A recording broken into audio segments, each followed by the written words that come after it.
Muy buenos días, queridos amigos, queridos hermanos. Buenas tardes, buenas noches, depende de la hora que vayan a ver esta transmisión. Un placer de nuevo poder estar acá con ustedes. Sean todos bienvenidos. Este espacio que tenemos cada domingo acá vía Facebook Live con la iglesia El Cordero de Dios.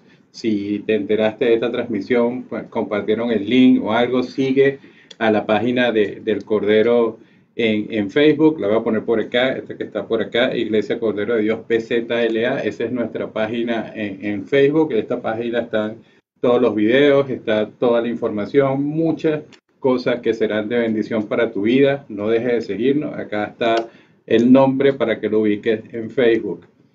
Es un placer, como le dije, estar acá dándole continuidad a esto que empezamos hace un par de semanas atrás, esta serie de estudios sobre el libro de Ruth. Hoy corresponde el capítulo número 3, lo que llamamos la pequeña gran historia de amor, el libro de Ruth que vemos a Dios operando en seres humanos que son tan comunes y tan corrientes como usted y como yo, operando de una manera providencial, con su mano invisible de la providencia, en este caso para hacer posible el encuentro en Belén, en esos campos de Belén, entre Ruth y Boaz. Es un encuentro maravilloso y un encuentro importantísimo porque no es cualquier encuentro, es un encuentro que va a cambiar la historia del mundo. Lo veremos especialmente en el día de hoy.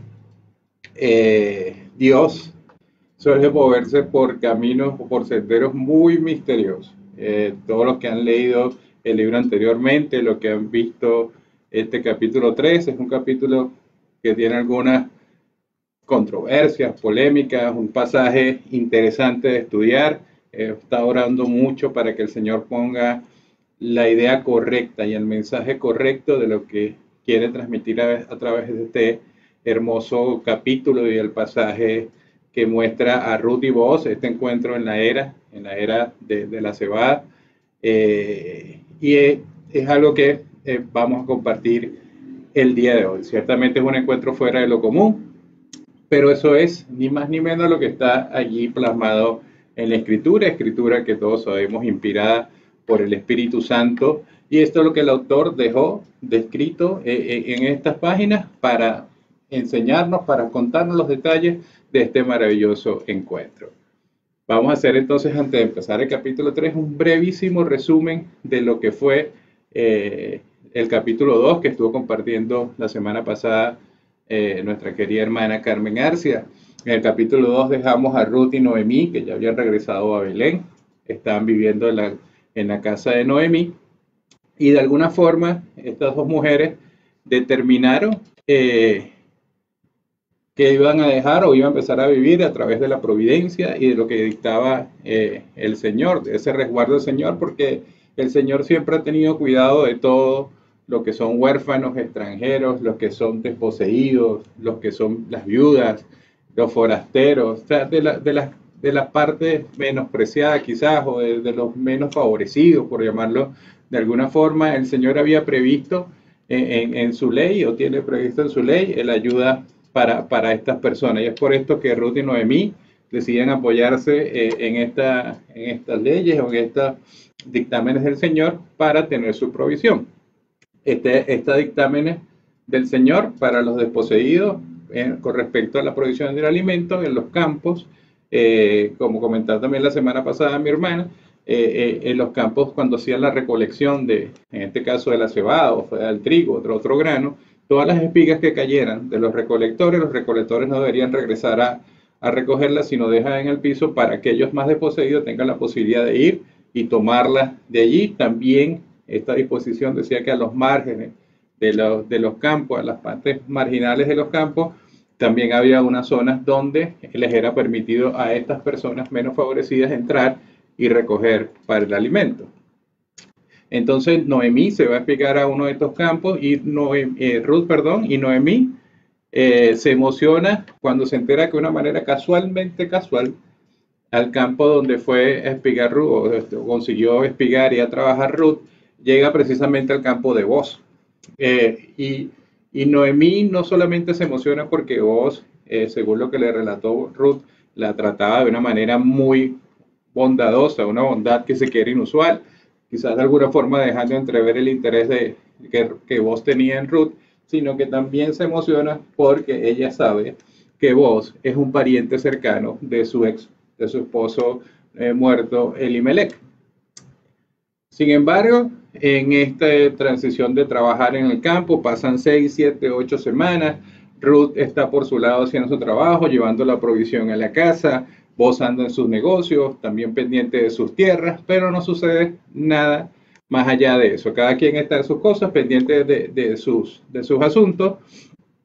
Y esto tenía mucha intensidad porque recuerden que venían de casi una década de hambruna en esa zona y Dios, la mano de Dios justamente cuando regresó Ruth de Noemí, Dios acababa de visitar de nuevo estos campos para tener el fruto de la cosecha, ¿no?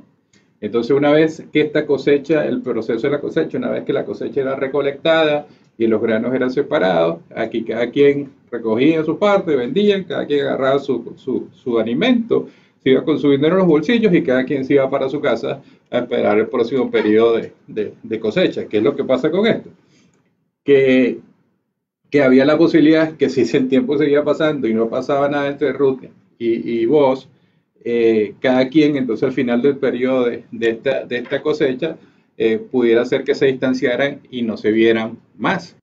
Entonces Noemí esta situación la pone en alerta, siquiera se pone ansiosa, se pone inquieta y trata o determina hacer una estrategia, un plan, y el plan con el cual le da como consejo a Ruth para, para hacer tratar de alguna forma mover esta providencia y es un consejo que por lo menos controversial o un consejo polémico, una propuesta arriesgada la que le hace Noemí a Ruth para accionar y a tratar de mover esa providencia.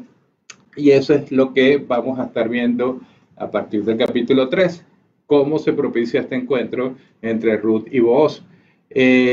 Antes de entrar entonces directamente con lo que es ya el texto del capítulo 3, vamos a hacer una breve oración para que sea el Señor tomando el control de todo lo que va a suceder o todo lo que sucede acá y que sea el Señor con sus palabras que nos guíe. Padre, gracias Señor por este tiempo, gracias por esta oportunidad, Padre de la gloria, gracias por la vida y el alma, Señor, y la bendición para cada uno de aquellos que esté viendo esta transmisión y todos aquellos que según tu gloriosa misericordia y tu gracia la verán posteriormente para enriquecer y bendecir su vida. Señor, sé tú el que guíe cada una de las palabras, Señor, que salgan de mi boca, Señor, y que sean estrictamente viniendo sazonadas con tu Espíritu Santo, para que así se cumpla, Señor, el propósito de tu palabra en la vida de cada uno de nosotros, de cada uno de los que la experimentamos y la vivimos, Señor. Te lo pedimos en el poderoso nombre de tu Hijo Jesús. Amén. Entonces vamos a empezar. Busquen sus Biblias. Yo voy a tratar de compartir por acá los versículos, pero lo ideal es que cada quien en sus Biblias puedan seguir, todos tienen acceso a la Biblia, tienen una Biblia física, la Biblia en el teléfono. Es interesante hacer el seguimiento para irnos metiendo en la historia todos de la misma manera. Ruth capítulo 3, lo dividí en 3 partes también este capítulo. Las 3 partes muy obvias cuando usted lo lee se da cuenta. La primera parte es esta parte del consejo, la estrategia de Noemí. La segunda parte la llamé la propuesta de Ruth y la tercera parte la respuesta de Boaz, la respuesta obviamente a esa propuesta de Ruth.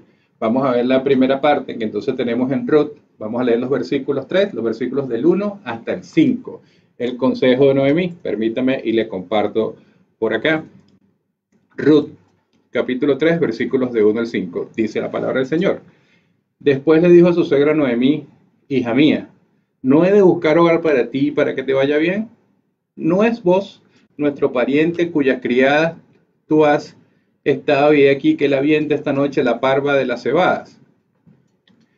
El aventar la parva de la cebada, un paréntesis aquí, primero Noemí identifica como alguien, le dice a Ruth que hay alguien que potencialmente puede ayudarnos, le da a conocer a a Ruth que ese Boaz es pariente y que va a estar trabajando. La segunda parte acá dice, en lamentar la parva de la cebada, era el trabajo de los hombres que tomaba, solía tomarlo varios días, que era la parte de la recolección de la cebada en este caso, en este lugar, esta estructura que se llama la era, donde almacenaban la cebada. Y Noemí sabía que por lo menos cuando empezara ese proceso, mientras hasta que terminara, Boaz no iba a estar regresando a su casa, sino que iba a permanecer ahí. Entonces vamos a ver el versículo 3, nos dice el consejo que de alguna forma puede ser polémico.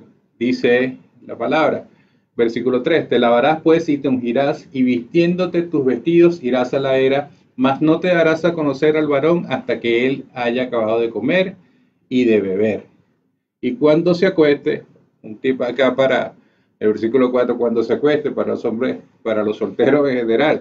Si usted es soltero, hermana, en el Señor, usted no debería estar cerca de ninguna persona que esté acostada en posición horizontal, bajo ninguna circunstancia. Si es que está enfermo, llámese a rescarber mejor, evite. Entonces dice, cuando se acueste, nos darás el lugar donde se acuesta e irás y descubrirás sus pies y te acostarás allí y él te dirá lo que hacer. Y respondió Ruth, haré todo lo que tú me mandes. Este es el primer pasaje que nos describe el consejo de Noemí, el consejo que le da a Ruth. Noemí, como dije, en cierta forma buscando hacer que las cosas pasen, buscando hacer esta estrategia para que Noemí, para que Ruth propiciara este encuentro, propiciar la mover de la providencia. Y entonces lo que vemos en este consejo es que ciertamente lo que Noemí le está diciendo a Ruth como consejo es raro. Esto es algo que no podemos obviar y no podemos tampoco endulzar la historia con el consejo. Es un consejo, digamos, poco común, es raro. Porque ella le está diciendo como que, bueno, Ruth, hagamos un street makeover versión moabita. Te vamos a cambiar el vestido, te vas a perfumar, te vas a poner bien bonita y vas a ir de noche y después que vas al lugar donde está este hombre y después que este hombre haya comido, haya bebido, que su corazón esté contento, tú vas a ir y te vas a acostar a sus pies. Polémico, ¿verdad?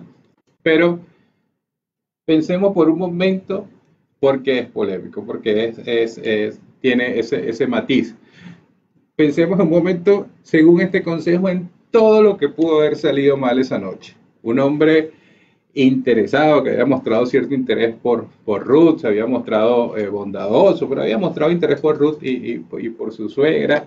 Esta joven muchacha, bueno, vestida muy bonita, todavía muy bonita, perfumada, arreglada y acostada a los pies de un hombre que estuvo en la noche compartiendo, comiendo, bebiendo, y estaba un hombre que se describe hasta este capítulo como un hombre soltero, no lo había hablado de ninguna otra relación, un hombre que aparentemente estaba soltero solo, y tiene esta mujer acostada a sus pies. Lo mínimo que uno puede pensar es que Boaz pudo haber estado tentado, en principio lo más obvio, a tener relaciones con Ruth, porque en estas condiciones, un hombre soltero en ese lugar con una mujer que se la consigue en la noche, esto es una tentación para un solo tipo de hombre, ciertamente, para el hombre que está respirando. Para todo hombre esto es una situación, un escenario donde muy fácilmente te puedes equivocar y te puedes meter la pata, ¿no? Lo otro es que él también, aparte de eso, bueno, pudo haber reaccionado mal, pudo haber hecho todo lo contrario, se pudo levantar y ver a esta mujer acá y haberle dicho, ¿qué haces acá? Tú estás loca, aquí este es un lugar de hombres, aquí no pueden estar las mujeres, o tratarla, considerarla como una buscona, una mujer ligera. O imagínense también qué puede haber pasado si cualquiera de los empleados de Boaz se levanta y ve esa situación, ve una mujer acostada ahí. Lo del chisme, mi hermano, los rumores, esto no es nuevo, esto es de toda la vida. ¿Y qué hubiese pasado entonces con la moral y la reputación de Ruth si hubiese pasado esta situación? Hubiese estado destruida para siempre. En fin, de esta forma se puede ver como un montón de piezas de dominó colocadas de tal manera que en cualquier momento se pudo haber caído todo, en cualquier momento se pudo haber venido abajo todas estas piezas, ¿no? Entonces, este consejo es polémico, ¿verdad? Es un plan que podemos decir por lo menos sumamente arriesgado, pero que en el que vos se demuestra como un hombre íntegro. Este consejo, en los estudios que estuve revisando comentaristas, hay posiciones bien divorciadas, separadas la una de la otra, ¿no? Puede decirse que son bien a los extremos, ¿no? Hay para algunos comentaristas y para algunos que hacen analistas de la palabra, dice que esta es una terrible idea, que este es el peor consejo que se le pudo haber dado a Ruth. Inclusive pone la situación o invita a las mujeres, a las madres, como madres, pues en su rol de madres, que si ellas fuesen capaces de decir un consejo de este tipo a sus hijas, ¿no? Y lo catalogan de lo peor consejo, una cosa totalmente equivocada. Y está por el otro lado, el otro extremo, los comentaristas que dicen que, bueno, que este consejo de Noemí viene en la confianza que tenía, por un lado, en la soberanía de Dios, en que Dios iba a actuar y meter su mano, y por otro lado también tenía confianza en vos, que lo conocía como un hombre obediente, un obediente del Señor. Entonces no se preocupaba, porque para ellos esto era hacer algo en fe, ¿no? Y al final del día dice, bueno, pero es que la fe es tomar riesgo. Entonces, en esos extremos se mueve los comentarios, los análisis acerca de este pasaje. Pero antes de seguir pasando o antes de pasar juicio sobre esta estrategia de Noemí, lo que debemos entender, mis queridos amigos y hermanos, y lo que les invito a entender es esto que es extremadamente importante. Lo que debemos entender es que Noemí no le está pidiendo a Ruth que vaya a la era a seducir a vos. No, señor, no es eso lo que Noemí le está pidiendo a Ruth. Lo que Noemí le está pidiendo a Ruth es que ella vaya a ese lugar y de esa manera le pida a vos que las redima. ¿Cuál es el acto de redención? Mi hermana estuvo hablando un poco la semana anterior. Redimirlas a ellas dos como mujeres viudas que estaban desamparadas en ese punto. El Señor, como les dije, ahí no había ningún tipo de seguridad social en aquel tiempo y el Señor dejó unas leyes para protegerlo, ¿no? En caso también de las viudas como las menos favorecidas. Y no solamente, vamos a ver más adelante, que no solamente vos lo entiende de esa manera, sino que también van a ver en el capítulo 4 que Dios mediante la semana que viene compartirá mi hermana Carmen. En el capítulo 4 van a ver que cuando del fruto de esa unión nazca un hijo, lo que comenta el pueblo es, le ha nacido un hijo a Noemí, que es parte de lo que está explícito en la ley de redención. Pero esto que le dije que es lo más importante, esto que estoy aseverando de esta forma, que la propuesta era de esta manera, esto tiene, no es porque sí o porque se me ocurrió, porque es mi interpretación, sino que esto tiene un contexto y un fundamento bíblico.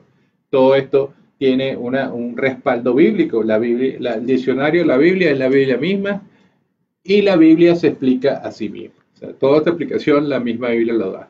Hay que buscar entonces el lugar donde este accionar está fundamentado para darle contexto bíblico a esto que está propuesto. Como dije, en los días del Antiguo Testamento no existía ningún tipo de seguridad. Entonces Dios proveyó mecanismos para preservar dos de los aspectos importantes que se consideraron desde el día 1 en el pacto que hizo Dios con el patriarca, con Abraham. Hay dos aspectos importantes de este pacto. Uno, que es la preservación del linaje, y dos, la preservación de la propiedad de la familia. O sea, son dos elementos de este pacto. Y yo ya había hablado con respecto a la preservación de la propiedad, perdón, Dios había sido muy explícito y siempre ha sido muy explícito, no que fue Dios, es muy explícito. Dios dice que Él es el propietario final de toda la tierra. La tierra en su totalidad es del Señor. De manera que con esta aseveración, o con esto que está diciendo el Señor, los israelitas deberían considerarse entonces a sí mismos como administradores de la tierra que Dios le está dando. Dios es el dueño y le está otorgando unas tierras, pero para que ellos las administren, porque al fin nadie tiene la propiedad definitiva de las tierras, porque todas las tierras son del Señor. Entonces, esta administración es lo que se conoce como el principio de mayordomía. Los administradores de los bienes de su amo, de su señor, los israelitas son los administradores entonces de los bienes de su Dios, de su Señor. Entonces, los israelitas son los mayordomos de la tierra que Dios le dio. Entonces, lo que se prevé de esta ley, segundo, es que si una familia, por la razón que sea, había caído en desgracia y por esa desgracia había tenido que vender sus tierras o alquilar sus tierras, Dios, lo que Dios puso en estas leyes es que a través de un pariente cercano de esta familia, debería ser capaz de poder redimir su tierra. La tierra de esta gente poder ser redimida por un pariente cercano, así lo dice la palabra del Señor, y ese Señor podía, y ese pariente podía ser el redentor entonces de esa familia. O sea, lo que Dios quería exponer es que el pedazo de tierra que Él le había dado a administrar a cada uno de ellos, pedazo de tierra o las tierras que se distribuyeron cuando el pueblo de Dios entra a Canaán y entran a la tierra prometida y hacen como eso está en Josué, que todo se reparte la tierra, el Señor quería o el Señor quiere procurar que esta tierra siga perteneciendo a estos administradores originales, por llamarlo de alguna forma. De hecho, eso está con mayor detalle, si quieres saber detalles de esta disposición del Señor acerca de la redención de las tierras. Pueden verlo en Levítico, si quieren tomar nota, está en Levítico en el capítulo 25, a partir del versículo 23, te dan los detalles de la redención de la tierra. Entonces, de tal manera pues que, que el redentor de las tierras, de las familias, tenía que cumplir con dos características fundamentales, por llamarlo de alguna forma. Uno, ser un pariente cercano. Dos, tener los medios, dinero, billullo, cobre, lo que se necesite para poder comprar las tierras de regreso y adquirir de vuelta la propiedad. Eso es las características que debería tener, según la ley, el que quisiese redimir la tierra. Eso por el lado de la tierra. Por el otro aspecto del pacto, que es la preservación del nombre de la familia o del linaje familiar, Dios establecía que si un hombre moría sin dejar descendencia, el hermano de este hombre debía casarse con la viuda para así proporcionar un heredero. El primer hijo iba a ser heredero, iba a ser hijo del hermano muerto, del hermano difunto, más así se iba a considerar, y esto es lo que se conoce como la ley del levirato. También mi hermana lo compartió la semana pasada. Ese levirato viene de la palabra latina levir, que significa cuñado. Y todas las disposiciones del levirato la puede conseguir usted en Deuteronomio 25, a partir del versículo 5. Ahí está toda esta disposición. O sea, Dios había dispuesto la forma de la redención de la tierra como la preservación del linaje familiar a través de estos procesos. Entonces, estas leyes del Señor que están en Levítico, Deuteronomio, ¿cómo llevamos esto? Como respaldo a lo que estamos analizando, al pasaje, al contexto de la lectura que estamos haciendo el día de hoy. Cuando muere Elimelech, el esposo de Noemi, automáticamente su hijo mayor, su hijo Malón, pasa a ser el heredero de Elimelech. Malón era el esposo de Ruth.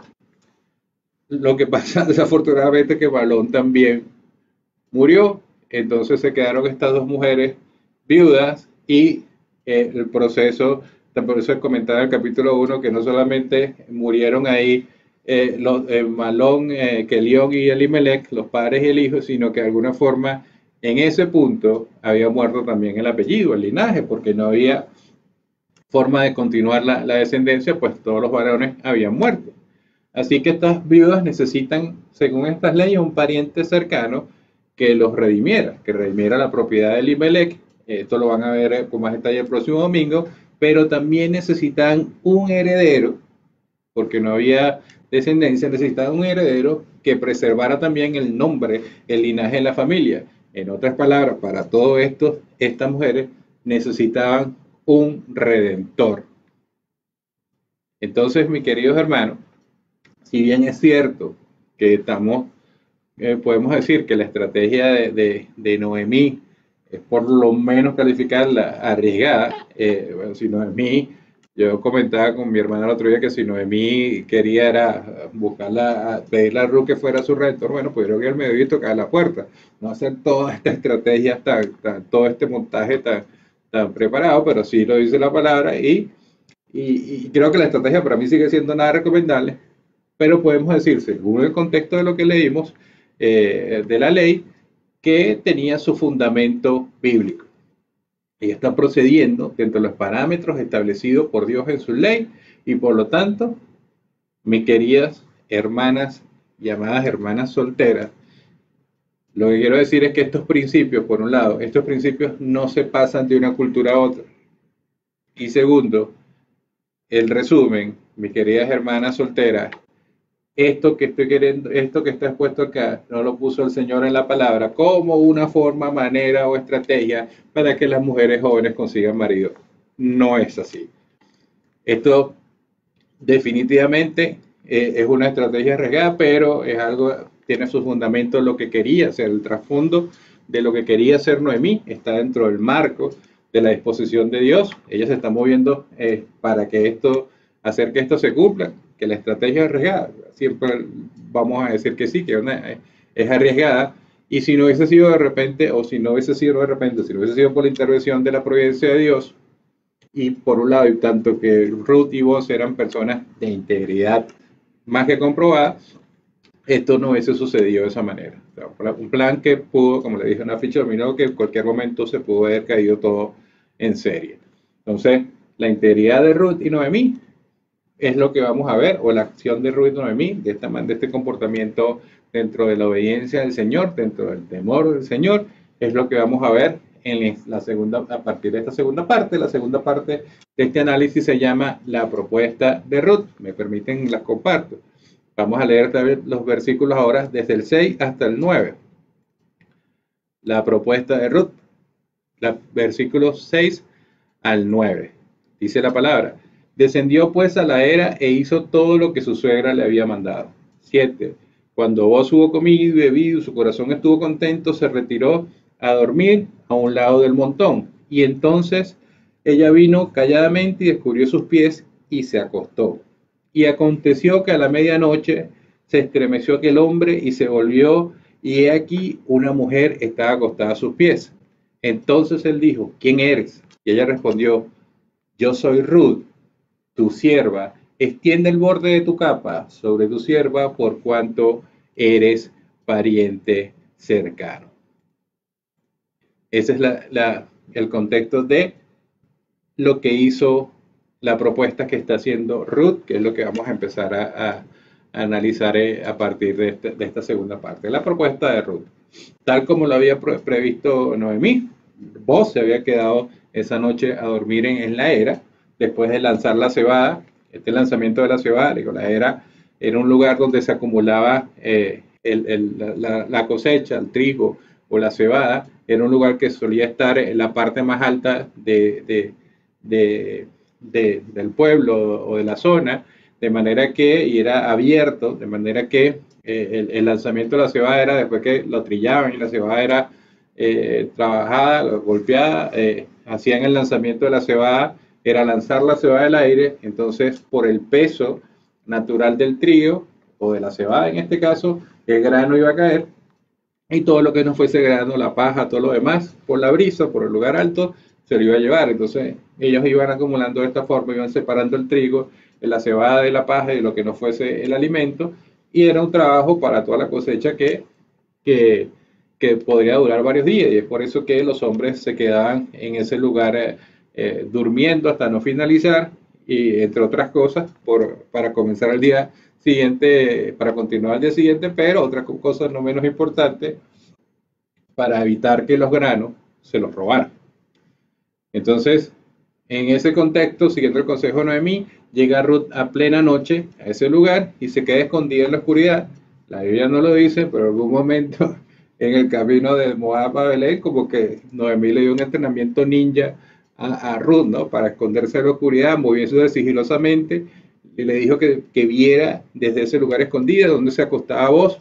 Eso era parte clave del plan, porque ahí puede ser al principio la primera ficha que se iba a caer del dominó si no veía dónde estaba ese hombre. Y digo que tiene que ser un entrenamiento ninja, y es una parte complicada de esta estrategia lo que estaba haciendo Ruth, porque todos aquellos que han tenido la oportunidad de dormir en el campo, en el monte, o en una playa lejos de la civilización, saben que la noche es noche, noche, noche, noche.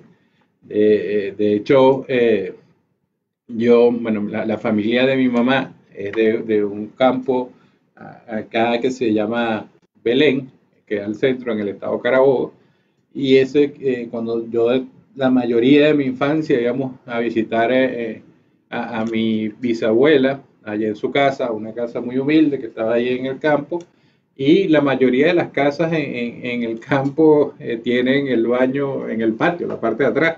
Baño por decir una cosa, pero realmente eran unas letrinas.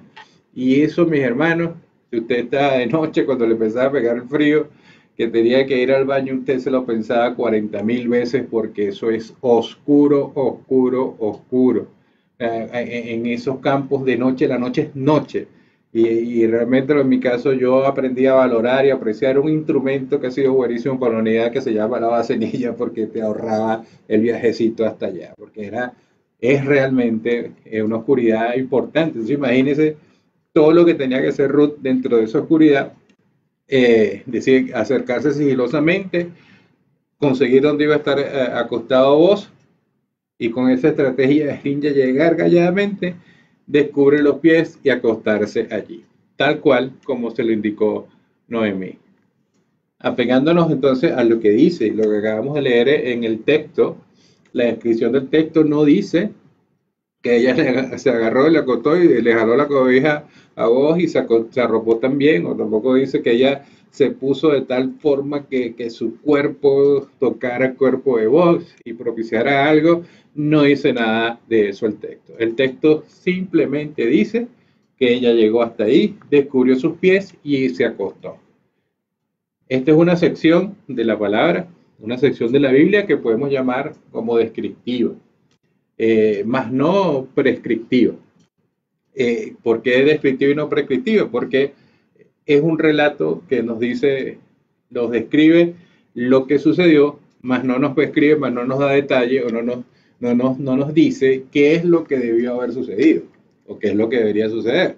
Simplemente nos dice lo que sucedió sin más ni más. Y así lo vamos a tomar. Entonces, vos se despierta, quizás porque le entró frito los pies cuando se lo descubrieron, y ve que hay una mujer ahí acostada, dice la palabra.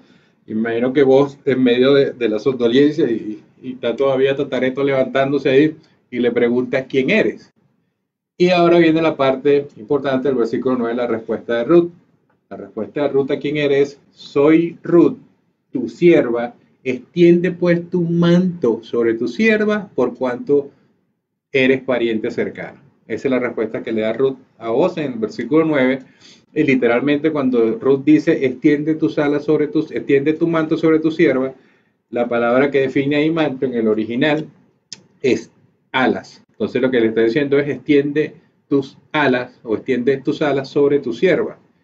Entonces Ruth de una manera muy inteligente está usando las mismas palabras que utilizó vos en el capítulo anterior, en el capítulo 2, en el versículo 12, cuando le dice a Ruth que ella había venido orando por Ruth y alabando la bondad de Ruth con Noemí, y le dice que bueno que ella había venido a refugiarse bajo las alas del Dios de Israel. Entonces, de una forma sutil y delicada, Ruth está diciendo, pero de una forma también poderosa, Ruth lo que le está diciendo es, está diciendo a vos que él venga a ser la respuesta, él mismo sea la respuesta de su propia oración. Eso por lo que oró Ruth, está haciendo esa oración por ella, que él se convirtiera en la respuesta de esa oración, porque Ruth le dice, de alguna forma implica que tú le pediste al Dios que recompensara mi confianza. Está pensando Ruth, tú le pediste al Dios de Israel que recompensara mi confianza por haberme venido a refugiar bajo sus alas. Extiende pues tus alas, cúbreme entonces con ellas y ven a ser tú mi redentor. Eso es lo que quiere decir esa respuesta de Ruth. Y lo más interesante no es que Ruth está utilizando las mismas palabras, esto es interesante. Otra cosa interesante es que en el capítulo 16 de Ezequiel, del libro de Ezequiel, del profeta Ezequiel, Dios utilizó un lenguaje muy similar cuando él toma a Israel como su esposa. Dios hizo pacto con el pueblo de Israel, hizo pacto donde el contexto general del pacto es yo seré su Dios, ustedes serán mi pueblo. Dios hizo un pacto con Israel para que ellos vinieran entonces a ser su pueblo. Y dice, esto se los voy a leer, no se lo voy a compartir, voy a leer nada más la parte que nos interesa. Si quieren tomar nota, Ezequiel, capítulo 16, el versículo 8 dice, la parte B dice, y extendí mi manto sobre ti, esto le dice el Señor Israel, y cubrí tu desnudez, y te di juramento, y entré en pacto contigo, dice Jehová el Señor, y fuiste mía.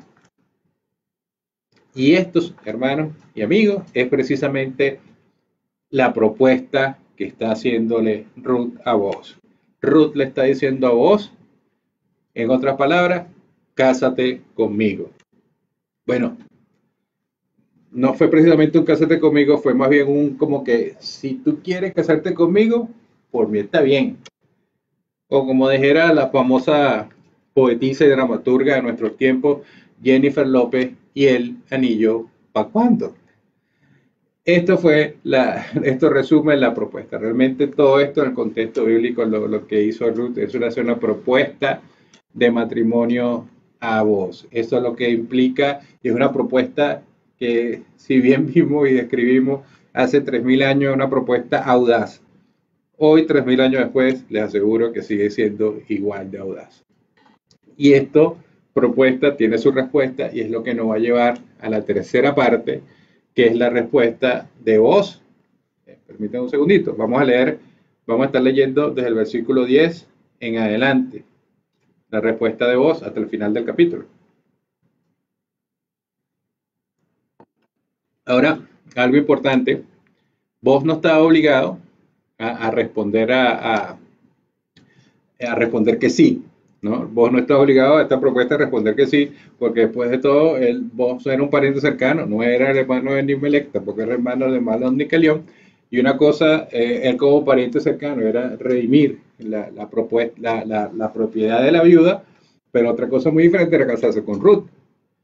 Pero, así están los peros de la Biblia, pero la gracia del Señor es así es la gracia. La gracia siempre nos invita a ir más allá. En palabras de Jesucristo, uno de los evangelios, él dice, citando una parte, dice, parafraseando, si te piden la túnica, dale también la capa. O sea, si te da una mejilla, te pide una mejilla, pon la otra. O sea, la gracia del Señor siempre nos invita a ir más allá. Y el Señor había puesto gracia en vos. Así que en este punto ni Ruth ni Noemí podían prever ciertamente cuál pudo haber sido la respuesta de vos. No tenía una obligación a responder que sí a esta propuesta de matrimonio.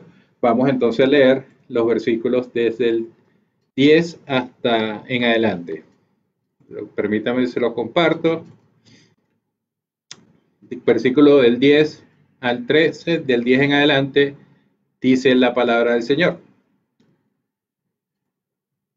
Y él dijo, este es vos hablando, seas tú de Jehová, bendita seas tú de Jehová, hija mía. Has hecho mejor tu postrera bondad que la primera, no yendo en busca de jóvenes, sean pobres o ricos.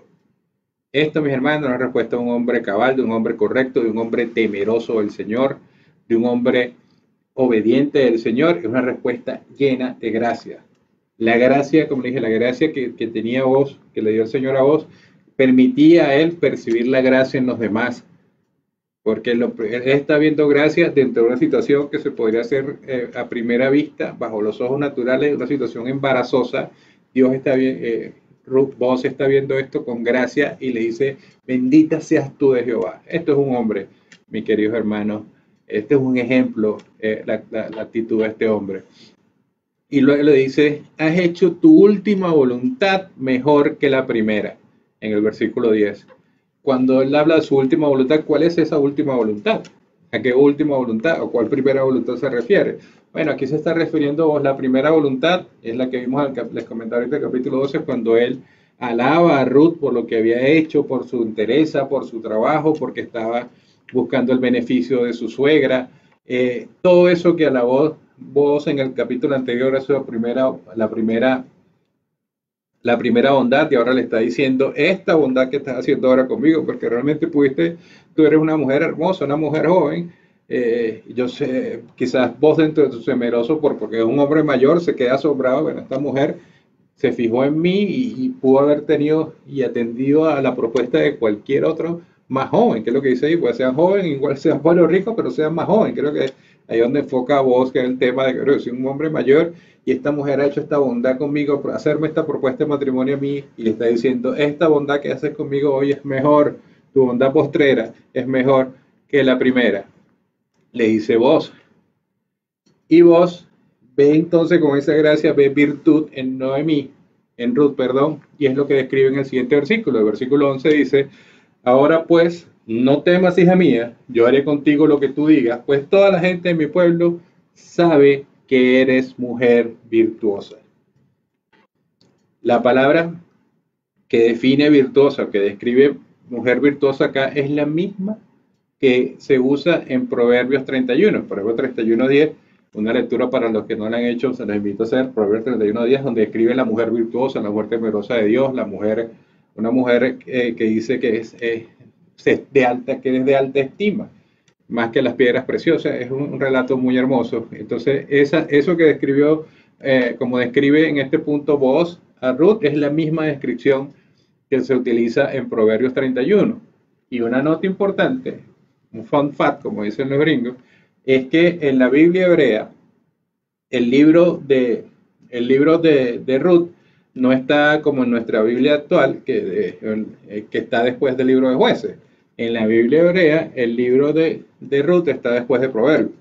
No inmediatamente después, porque está el libro de Proverbios, está Job, Cantares y después está Ruth. ¿Qué quiero decir con esto? Que cualquier hebreo, cualquier judío, en esta situación que haya leído la palabra, cuando ve esta descripción, sabe que vos se estás refiriendo a lo que ya habías leído anteriormente, te estás leyendo la Biblia, primero Proverbio, la mujer virtuosa, cuando la describes acá a Ruth, sabes que esa mujer virtuosa que está hablando aquí es la mujer de Proverbios 31. Y luego dice en el versículo 12, ahora, aunque es cierto, soy pariente cercano, y con todo y eso hay pariente, perdón, ahora, aunque es cierto que yo soy pariente cercano, dice vos, con todo y eso hay pariente más cercano que yo. Aquí lo que le está diciendo es, vos es una respuesta de total integridad, una respuesta correcta. Él está diciendo que hay alguien más cercano que yo que puede hacer la redención. Y yo cuando leía esto, mi hermano, yo me preguntaba a mí mismo, mira, a mí mismo, ¿qué hubiese hecho tú en esta situación? ¿No? Un hombre mayor que recibe una propuesta de una mujer virtuosa y joven, en la cual tenía interés y esta mujer le hace una propuesta de matrimonio. ¿Qué le hubiese respondido yo? Yo, mis hermanos, me hubiese casado con esa mujer y después si el tipo parecía, bueno, no sabía. Pero lo que dice vos aquí es, hay otro pariente más cercano que yo, que él es el que le corresponde hacer esta redención, que es el que respondería entonces casarse contigo. Yo, vos quieres cumplir la ley y es obediente al Señor en todos los aspectos y vos estás dispuesto a seguir, ¿no? Y el versículo 13 le dice, aquí vemos, no solamente esto no se queda ahí, dice, el versículo 13 dice, pasa aquí la noche y cuando sea de día, si Él te redimiere, bien, redímate. Mas si Él no te quisiera redimir, yo te redimiré. Vive Jehová. Esto es una afirmación de un juramento. Vive Jehová, que yo te voy a redimir si Él no quiere. Descansa pues hasta la mañana. Y luego en el versículo 14 nos dice, y después que durmió a sus pies, esta es Ruth, hasta la mañana, se levantó antes que los hombres pudiesen reconocerse unos a otros, porque él dijo, no se sepa que vino mujer a la era. Entonces este hombre, aparte de ser íntegro y ser diligente, dijo, aparte de vamos a hacer lo correcto, dijo, hay otro que te puede redimir, pero yo no me quedé aquí sentado esperando a ver si él quiere redimirte o no, o a ver si se le ocurre redimir o no. Esto lo arreglo yo hoy mismo. O sea, si busca, este es un mensaje para todos los hombres solteros, este es un mensaje que si buscamos una mujer virtuosa, buscamos una mujer prudente, una mujer con esas cualidades, una mujer de Dios, como decía, para seguir el plan perfecto de Dios, que es que consigamos una mujer de la piedad, un hombre de la piedad, para que juntos tengan una familia obediente y dentro de la estructura de Dios. Si consigues esa mujer, como fue el caso de vos, debes hacer todo lo que tengas que hacer para, para preservarla. Pero, así como también nos enseña vos, es todo lo que tengas que hacer dentro del marco de la ley de Dios, dentro del marco de la palabra de Dios. Ese es tu margen, hasta ahí podemos llegar. Dentro de lo que dice Dios, no tengas pasividad. La fe sin obra es muerta. Hay que ir adelante, hay que hacer lo que tengas que hacer, no esperar que las cosas pasen, sino ir a hacer, dice que con fe es la única forma de agradar a Dios. La fe implica que tú tienes que hacer algo para que Dios haga algo más. Entonces, cuando consigamos esta mujer virtuosa, cuando la preservemos, debemos también, dentro de esa preservación, cuidarla. Esto es la enseñanza que nos quiere moldear acá. Como hombres debemos cuidar no solamente físicamente a esa mujer, sino también moral y éticamente cuidar su reputación. Este es el ejemplo que nos da vos acá. Y luego el versículo 15 dice, quítate, después le dijo, quítate el manto que traes sobre ti y tenlo. Y teniéndolo ella, él me dio 6 medidas de cebada y se las puso encima y ella se fue a la ciudad. Entonces, esto lo que nos dice acá, lo que nos dice estas 6 medidas de cebada son aproximadamente un poco más de 30 kilos y eso era un bastimento propicio como para un par de semanas para alimentarse para una familia. Pues. Aquí nos dice, la Biblia sí nos dice que Ruth es una mujer bella, que es una mujer virtuosa, que es una mujer de la piedad. No lo dice, pero lo que debo inferir es que Ruth era una mujer fuerte, Ruth estaba fuerte. Ya se había montado 20 y pico kilos en el capítulo anterior, este capítulo se monta más de 30 kilos, que son las 6 medidas que le entregó Vos, y Vos le pone esto, le agarra el manto de ella, se lo extendió, puso esto ahí y se lo puso en el hombro para que ella fuese, para que fuese con eso, ¿no? Que no regresara con las manos vacías, pues dice el versículo 16. El versículo 16 nos dice, y cuando llegó a donde estaba su suegra, ésta le dijo, ¿qué hay, hija? Esto es, mis queridos hermanos, para mí, si me permiten, dentro de un ejercicio de imaginación, yo creo que Noemí esa noche no pegó un ojo. Noemí, esa mujer, tuvo con la hoguera que le llegaba al piso y Noemí está con el alma en vilo.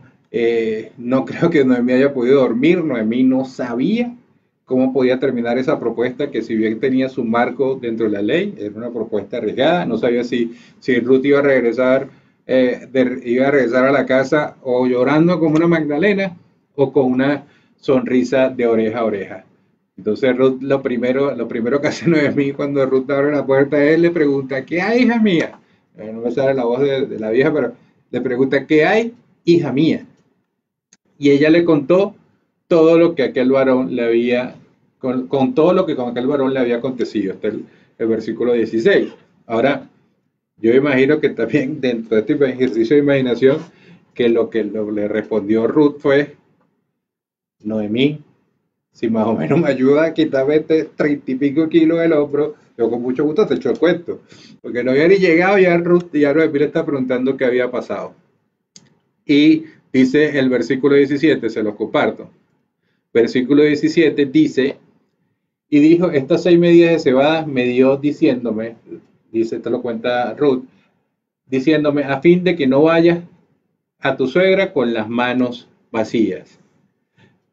Esto es interesante, mis queridos hermanos. Es interesante porque si recuerdan en el primer capítulo, cuando viene Noemí regresando con Ruth a Belén, cuando le preguntan a Noemí que cómo había regresado, ella dijo que había regresado no solamente amargada, sino dijo, me fui llena y regresé como, dice, y regresé vacía. Ahora, en lo que dice este versículo, le está diciendo vos a Ruth, no regreses con las manos vacías a la casa de Noemí. Me pregunto yo, ¿será que ese día, cuando Noemí dijo eso, cuando regresó al pueblo, vos la escuchó? o vos se enteró por los rumores, por los chismes, se enteró que bueno, aquí llegó Noemí, llegó Margai diciendo que regresó vacía. ¿O será, mis queridos hermanos, que Dios está usando a vos para hablarle y tratar con el corazón de Noemí? Yo diría, si me permiten esta libertad, yo diría que esto es lo que está pasando. El Señor está tratando con Noemí a través de la providencia. Y la providencia está haciéndolo a través, en este caso, de vos. Dios le dice, tú dijiste, Noemí, allá en el capítulo 1 dijiste que regresaste con las manos vacías. En el capítulo 2 llega Ruth a la casa con más de 20 kilos de cebada, y ahora el capítulo 3 llega con más de 30 kilos, y no solo con eso, de ñapa, hay un hombre que le ha prometido que se va a encargar y va a ver por ellas y las va a cuidar. Dios está diciéndole, aquí está con su mano invisible, esta es mi providencia. Dios la está como refinando y purificando más.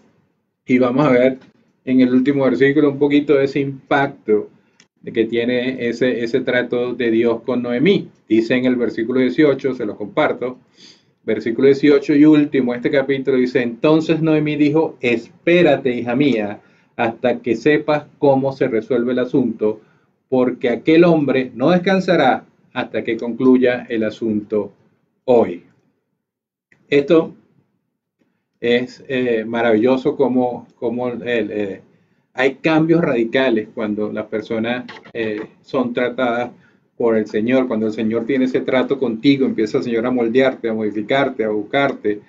En este caso, Noemí al comienzo del capítulo, como le dije, estaba quizás desesperada porque veía que pasaba el tiempo y no pasaba el encuentro que debía de pasar para tener esa redención. Esa Noemí que empezó el capítulo desesperada, viendo ahora cómo actúa la providencia del Señor, al final del capítulo, muy reflexivamente y muy sabiamente le dice a Ruth, espérate. Desde aquella angustia, desde aquella ansiedad, viene ahora a la paz y la tranquilidad que te da la certeza de saber que las cosas están siendo tomadas y manejadas por el Señor, y le dice, espérate. Entonces, definitivamente, este trato está refinando la sabiduría de Noemí. Y veremos entonces, nos queda la duda, qué es lo que va a pasar de aquí, qué pasará con esta historia, qué pasará ahora con esto que te está forjando entre Ruth y Boaz, esta relación que está pasando ahora entre Ruth y Boaz, ¿qué pasará? Bueno, para saber eso, mis queridos hermanos, vamos a esperar una semanita. La semana que viene, mi hermana estará compartiendo el capítulo 4 y final de esta maravillosa historia la próxima semana. Pero yo, como cierre, quisiera dejar más que un aprendizaje, una enseñanza que hemos visto mucho y creo que la hemos venido comentando a medida que la hemos estado leyendo. Quisiera dejar un poquito una reflexión de lo que para mí, lo que Dios puso en mi corazón, era como el centro neurálgico de este capítulo, este encuentro entre Boaz y Ruth. De hecho, así lo quise titular este mensaje, el encuentro de Ruth y Boaz en la era. Segundo, por favor. Esta reflexión es quizás un poquito en lo que a mí me pasaba, lo que yo atravesé durante el estudio de este libro. Quizás muchos llegamos a hacer, lo que hemos leído esto, llegamos a hacer la pregunta de alguna forma. Nos preguntamos, este encuentro, esto que está pasando aquí entre Boaz y Ruth, esto cruzó la línea, o sea, haciendo un cuestionamiento moral, se pasaron de la raya, como diríamos acá en Venezuela. Y esta pregunta hecho quizás desde la soltería de un joven más impetuoso, te preguntaría, epa, pero ¿dónde está esa raya? Si se pasan las rayas, ¿dónde queda esa raya? ¿Dónde queda esa línea? Y eso digo desde el ímpetu, desde el joven soltero, porque quizás el joven soltero, en medio de ese furor de la juventud, de las hormonas quizás, y el soltero en general, quiere saber dónde está la raya como para, bueno, sé que está la raya y tanteando a ver qué tan cerca te puedes acercar a esa línea sin pasarla. Regularmente esa línea es muy difusa y esa línea la pasan la mayoría, tratando de no acercarse mucho a los hombres en ese ímpetu, muchos de los solteros la pasan, ¿no? Y esta línea yo que es muy difusa porque la Biblia en el contexto general de la Biblia no nos habla de esta línea como un espacio, ¿no? Nos habla, nos cambia el enfoque de la Biblia en contexto general, nos dice que debemos preocuparnos del tiempo correcto. En el libro de Cantares, libro de Salomón, dice que no debemos, no, dice, no rondes ni despiertes al amor hasta que llegue el momento. Entonces, la Biblia en su contexto en lo que nos quiere decir, como este pasaje, que no se trata de una línea que vas a cruzar o no, se trata de una hora, de un momento, y ese momento, mis queridos hermanos, es el matrimonio. Desde Génesis, la Biblia nos dice que el hombre dejará a su padre y a su madre para unirse, para casarse con la mujer, y después, ¿qué dice más adelante? Que se multiplicarán. Es decir, desde el concepto del Señor, primero viene el pacto, primero viene la unión y luego la consumación, después viene la parte física. Esa es la enseñanza bíblica, porque a nivel de fortaleza, las raíces que se forjan a nivel espiritual tienen mucho más arraigo y son mucho más poderosas como fundamento que lo que pueda fundamentar o arraigar la relación física. Por eso primero es el pacto y después la parte de la unión física. Ese es el deber ser y no exactamente al revés como lo quiere mostrar el mundo, como son las enseñanzas del mundo del día, hoy en día. Si nosotros tomáramos esta situación, este escenario de Ruth y Boaz en ese lugar en la era y lo transportáramos a nuestros contextos en la cultura actual, el día de hoy, ¿qué creen ustedes que hubiese sido el posible resultado? El posible resultado, mis hermanos, es que ellos en vez de tomar este camino, se hubiesen puesto a vivir juntos, como dicen ahora, se hubiesen mudado a convivir, ¿no? Entonces, nosotros, ¿quién no ha escuchado la frase que dice que mejor que vivan juntos primero, para ver si esto funciona? Y en este caso seguramente le hubiesen dado ese mismo consejo porque Ruth era una mujer sin nada, una mujer enviudada, sin ningún tipo, estaba pobre. Ruth un hombre con dinero, Ruth una mujer joven, Boaz un hombre mayor. Entonces Ruth era una trabajadora, recogía espiga, Boaz era el dueño de toda la tierra, y por ahí se van diciendo que como hay tantas diferencias, entonces como no sabes si eso va a funcionar por las diferencias, lo mejor es que vivan juntos, y ese es la pregunta, y ese es el consejo que hubiesen dado en esa misma situación el día de hoy. Y la pregunta en base a esto, mis queridos hermanos, ¿es mejor esa manera que nos describe el mundo comparada con lo que Boaz y Ruth están empezando a forjar y organizar su relación? ¿Es mejor la manera del mundo o es que es anticuada y desactualizada la manera que Boaz y Ruth lo están haciendo? ¿O es sabia esto que es la manera que lo están haciendo? Yo creo que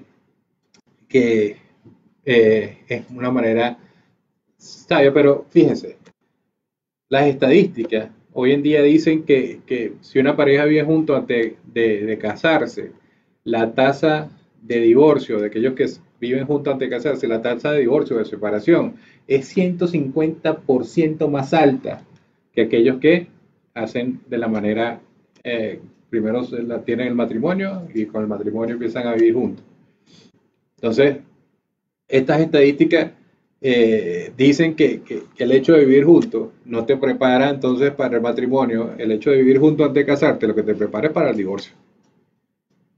Y el resultado de estas estadísticas no son casualidad y no son números aleatorios. Estos números son así no porque los científicos son científicos, sino que no pueden ser diferentes según el contexto de la palabra, porque simplemente la palabra de Dios es verdad.